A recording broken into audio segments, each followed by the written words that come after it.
Hello everyone, how are you doing? This is MD Tech here with another quick tutorial. In today's tutorial, I'm going to show you guys how to change the profile picture on your Gmail inbox. So this should hopefully be a pretty straightforward process here, guys. And without further ado, let's go ahead and jump right into it. So all you have to do is select the setting gear icon up in the top right corner of your inbox. Go ahead and left click on that. And underneath quick settings, you want to select the see all settings button. Now you want to scroll down the right side here towards the bottom where it says My Picture.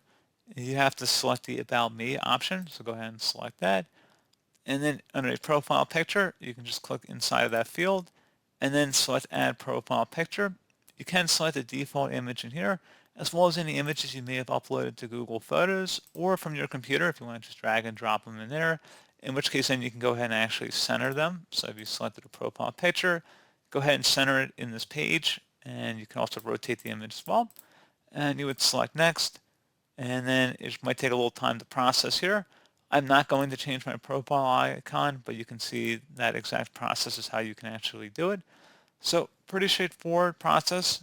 Do hope I was able to help you out, and I do look forward to catching you all in the next tutorial. Goodbye.